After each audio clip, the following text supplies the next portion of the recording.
Hi friends, कैसे हो आप सब। बिहार डीएलएड यूट्यूब चैनल पर आप सभी का स्वागत है।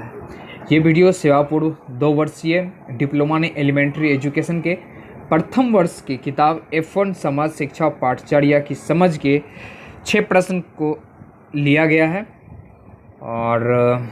और ये वीडियो अच्छा लगा तो लाइक एंड शेयर करें और सब्सक्राइब करें and don't forget to comment in the comment section. चलिए हम लोग आंसर की तरफ चलते हैं।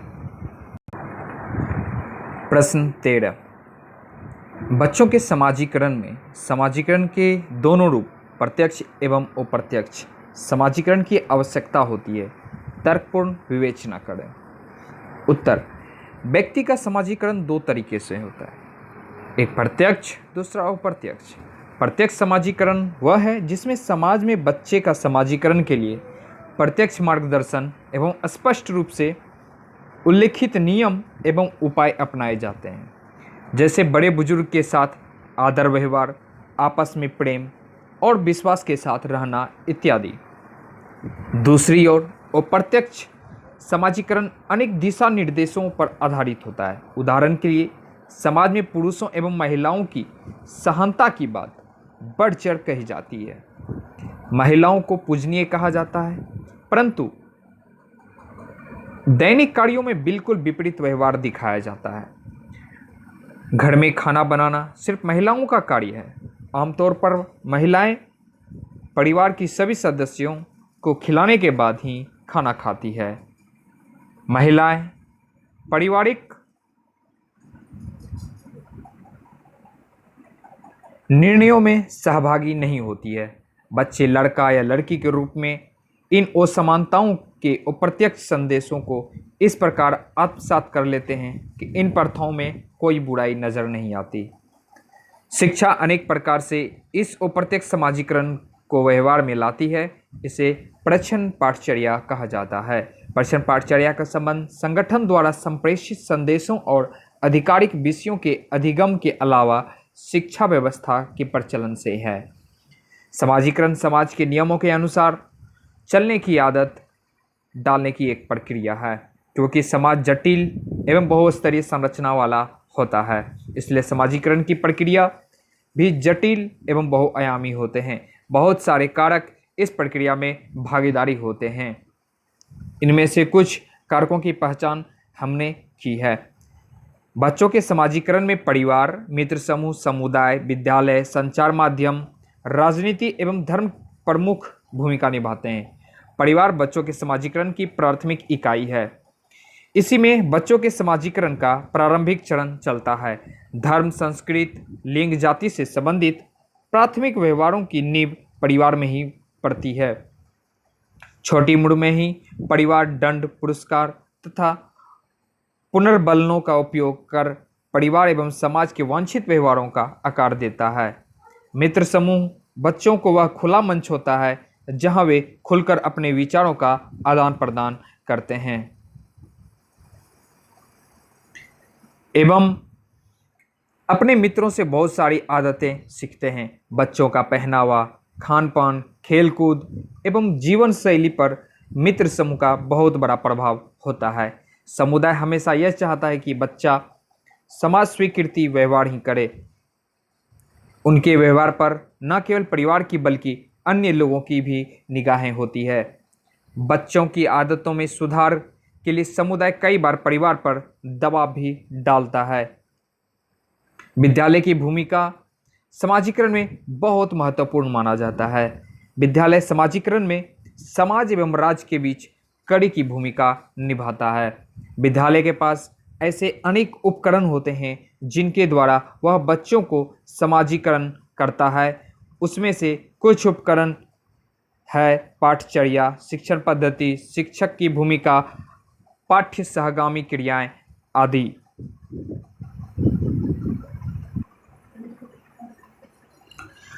आज संचार माध्यम में भी समाजीकरण के प्रमुख कारक के रूप में उभरा है।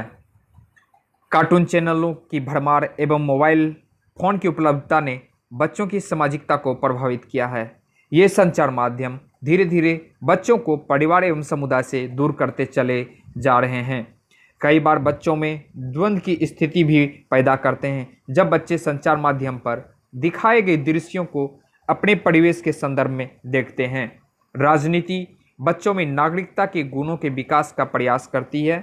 इसके लिए विद्यालय को एक माध्यम के रूप में प्रयोग करता है। भारत के संदर्भ में यह बच्चों में धर्मनिरपेक्षता, सहिष्णुता, सहयोग की भावना एवं समानता के गुणों का विकास करती है। शिक्षा का मौलिक अधिकार बच्चों को स्वतंत्र व्यक्ति के रूप में स्वीकार करता है और उन्हें सामान्य जीवन जीने का अधिकार देता है। हर धर्म बच्चों का इस प्रकार से समाजीकरण करता है कि बच्चे उस धर्म के रीति रिवाजों, धार्मिक अनुष्ठानों, विश्वास, मान्यताओं को अपना ले। इसमें परिवार एवं समुदाय माध्यम का काम करते हैं। समाजीकरण के द्वारा बच्चों की उन आदतों, व्यवहारों को सिखाया जाता है जो समाज सम्मत हो एवं समाज को बरकरार रखने में मदद करे। समाज की निरंतरता समाजीकरण द्वारा कायम रहती है। समाज के कुछ स्थापित नियम, विश्वास, मान्यताएं आदि होते हैं।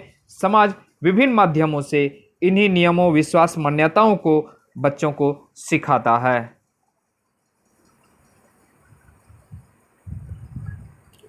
लेकिन समाज अपने हर सदस्य को बराबरी का दर्जा नहीं देता। इसमें हर सदस्य का स्थान क्रम निश्चित होता है जो सामान्यतः कम परिवर्तनशील है। वस्तुतः समाजीकरण न केवल समाज की निरंतरता बल्कि यथास्थिति को भी कायम रखता है। इस प्रकार हम देखते हैं कि बच्चों के समाजीकरण में समाजीकरण के दोनों रूप, प्रत्यक्ष एवं अप्रत्यक्ष समाजीकरण, महत्वपूर्ण भूमिका निभाते हैं। बच्चों के समाजीकरण में इनकी आवश्यकता है।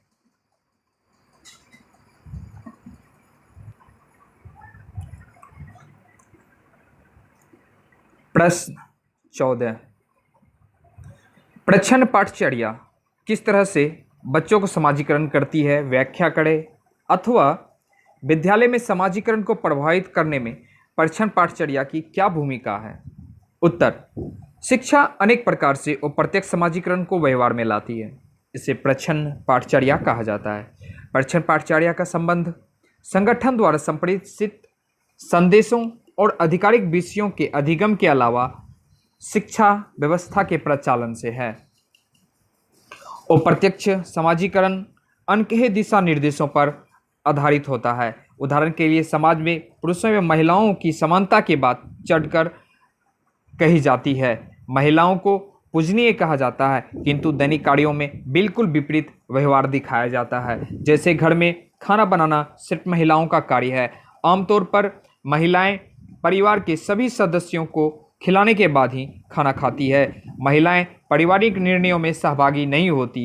बच्चे लड़का या लड़की के रूप में इन असमानताओं के अप्रत्यक्ष संदेशों को इस प्रकार आत्मसात कर लेते हैं कि इन प्रथाओं में कोई बुराई नजर नहीं आती है। इस प्रकार प्रच्छन्न पाठचर्या के संदेश सामान्यतः मनोवृत्ति, मूल्यों, विश्वासों और व्यवहारों से संबंधित होते हैं। इस प्रकार से असंख्य संदेश अप्रत्यक्ष रूप से सूचित किए जाते हैं। उदाहरण के लिए प्रातःकालीन सभा में क्या होता है, कक्षा में कौन कहाँ बैठता है, विद्यालय की साफ सफाई में किसकी भूमिका प्रमुख होती है, कक्षा में मॉनिटर कौन होता है, ये सब बच्चों को संदेश देते हैं। शिक्षा में प्रच्छन्न पाठचर्या का मुख्य प्रयोजन विद्यार्थियों को विद्यालय तथा बेहतर समाज के साथ चलने के लिए तैयार करना है। दूसरे शब्दों में प्रच्छन्न पाठचर्या सामान्यतया यथापूर्व स्थिति बनाए रखने के लिए कार्य करती है।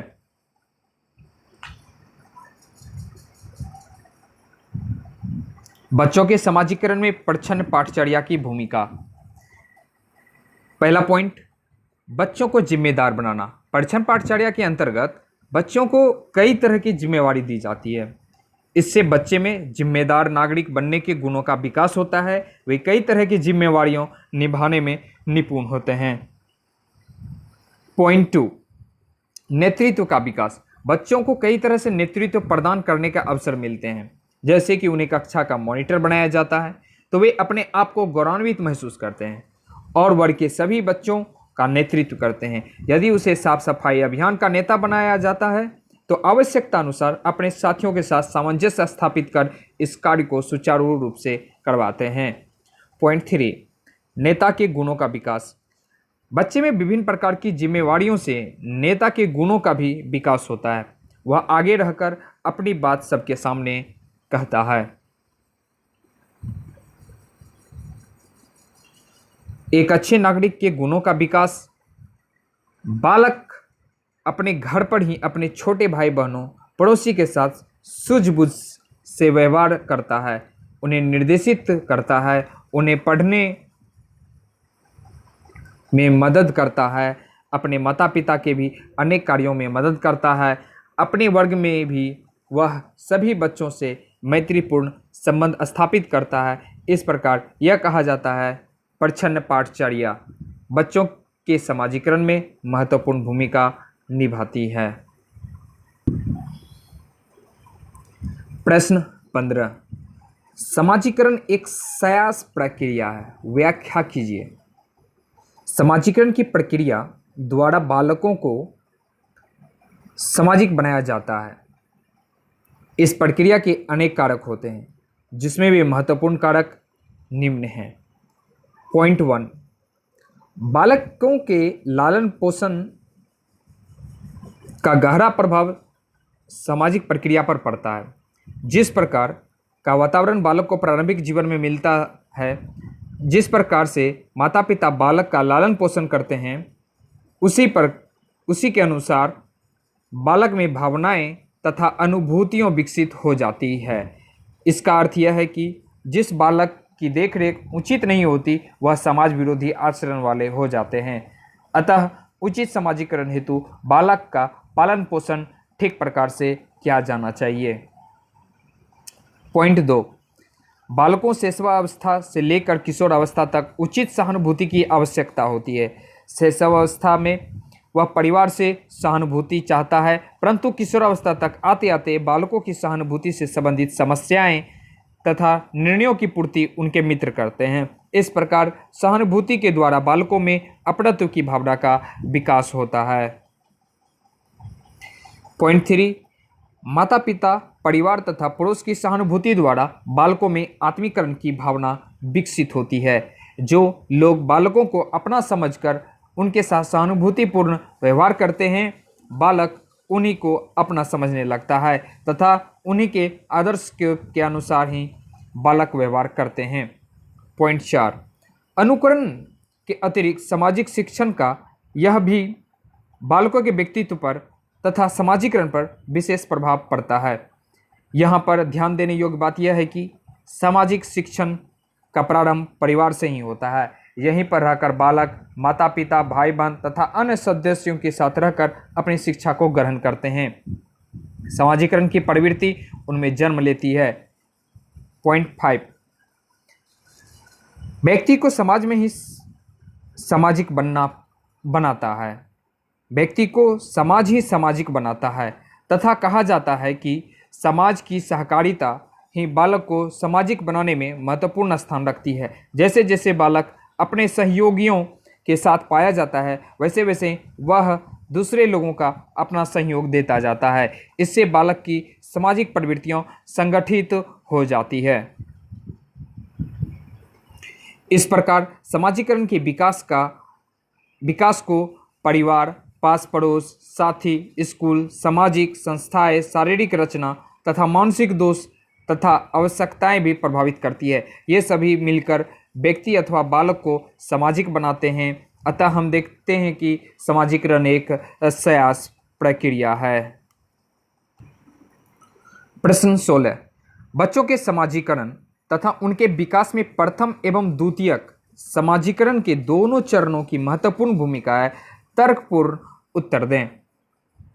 समाजीकरण के 2 चरण माने गए हैं, प्राथमिक समाजीकरण, द्वितीयक समाजीकरण।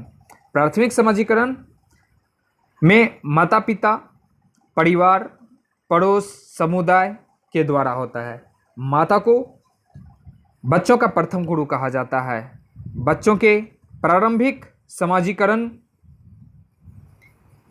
में माता की भूमिका सबसे प्रमुख होती है। बच्चों में सामाजिक गुणों का विकास में परिवार के सदस्यों द्वारा बच्चों के साथ बिताए गए समय एवं परिवार के सदस्यों के आपसी संबंध की बहुत बड़ी भूमिका होती है। संयुक्त परिवार में बच्चों के समाजीकरण में माता पिता, दादा दादी, चाचा चाची की अहम भूमिका होती है। परिवारों में बच्चों की संख्या भी बच्चों की सामाजिकता को प्रभावित करती है। बड़ों के प्रति आदर, चोरी न करना, लड़ाई झगड़ा न करना आदि स्वीकृत सामाजिक व्यवहार के विकास में परिवार की प्रमुख भूमिका होती है। परिवार के बाद बच्चों का पहला कदम पड़ोस ही होता है। एक बच्चा अपने परिवार के बाद समाज की जिस इकाई से सबसे पहले अंतःक्रिया करता है वह पड़ोस ही है।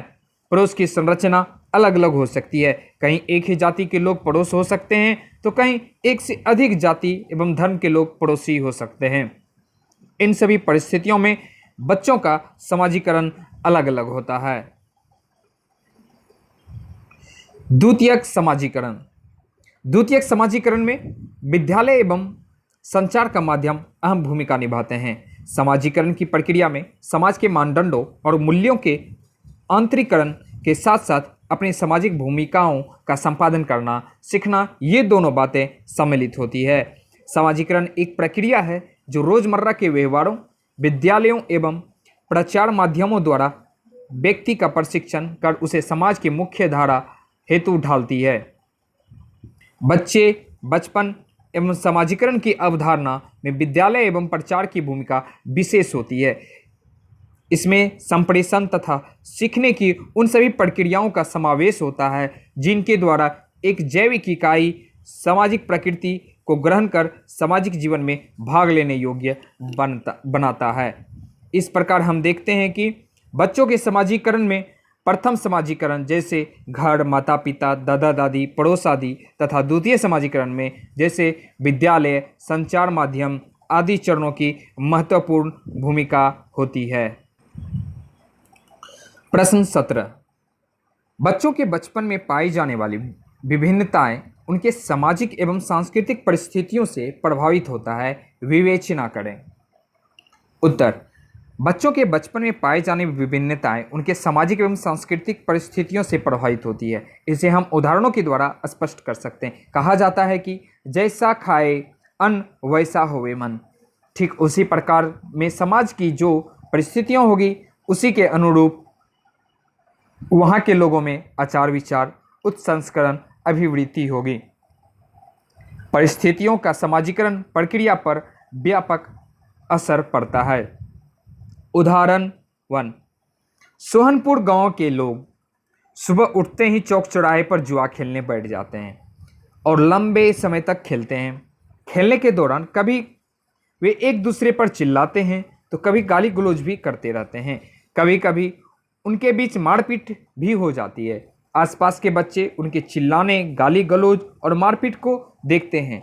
इसके फलस्वरूप उनमें खेल खेल में चिल्लाने, गाली गलौज करने और मारपीट करने की आदत बनने लगती है।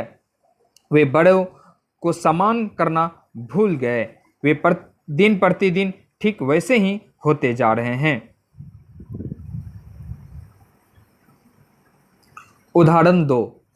मोहनपुर गांव के लोग सुबह उठकर नित्य क्रिया से निर्वृत्त होकर पूजा पाठ करते हैं, अपने कामों पर विशेष ध्यान लगाते हैं, अपने पड़ोसियों के भी कामों में हाथ बटाते हैं। वे बच्चों को अच्छी अच्छी बातें बताते हैं।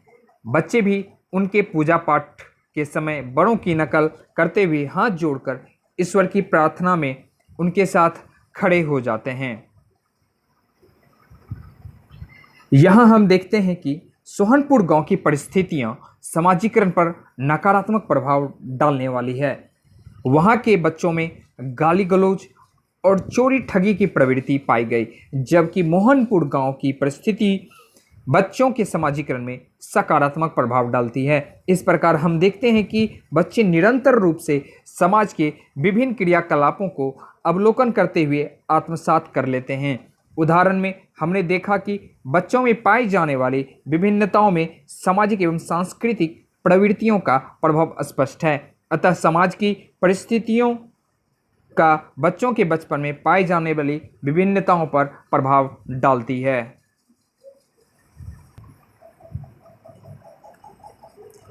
प्रश्न 18। भौगोलिक, सांस्कृतिक एवं भाषिक कारक बच्चों के समाजीकरण को प्रभावित करते हैं, कैसे व्याख्या करें। उत्तर। बच्चा समाज में जन्म लेता है और जन्म से ही वह सामाजिक विश्व का अंग बन जाता है। इस सामाजिक विश्व में परिवार, मित्र, समुदाय आदि सभी शामिल हैं। इन सभी के साथ बच्चा ऐसे अंतर संबंधों का ताना बाना बनता है जो जीवन पर्यंत चलता रहता है। बच्चा जैसे जैसे बढ़ता है उसके सामाजिक संसार का फैलाव होता जाता है। वह घर से विद्यालय जाता है, विद्यालय से कार्यस्थल और फिर राष्ट्र निर्माण में योगदान देता है। बाल्यावस्था में बच्चों की सामूहिकता की मूल प्रवृत्ति अधिक क्रियाशील रहती है। इस समय वे जिससे संपर्क में आते हैं उसी का व्यवहार, प्रतिमानों एवं नैतिक मूल्यों को अपनाते हैं और उनके समाजीकरण की प्रक्रिया तेजी से होती है। बालक के समाजीकरण में उसके परिवार, मित्र समूह, पड़ोस, स्कूलों के अलावे भौगोलिक, सांस्कृतिक एवं भाषा का भी प्रभाव पड़ता है। भौगोलिक कारक।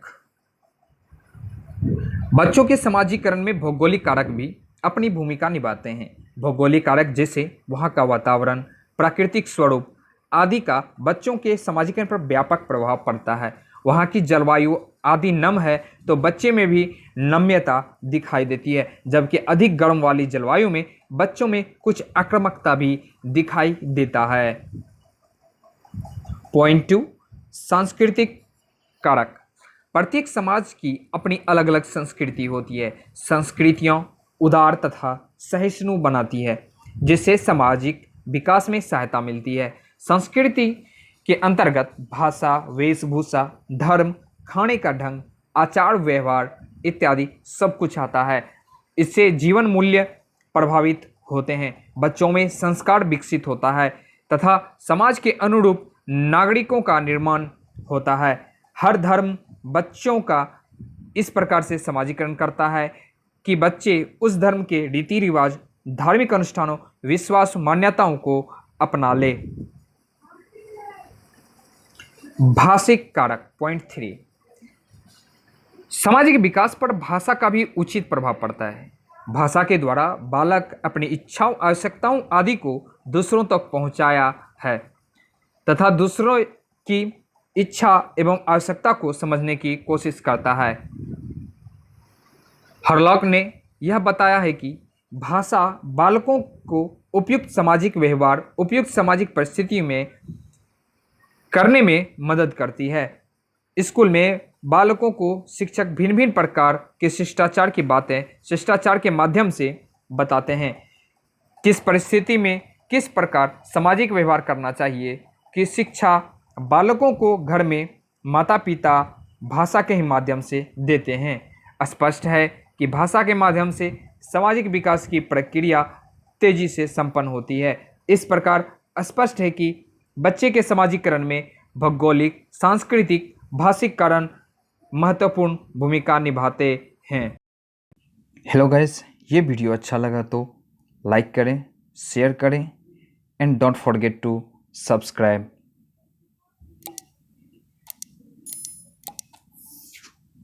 And also don't forget to comment in the comment section. फिर मिलते हैं किसी नेक्स्ट वीडियो में। धन्यवाद।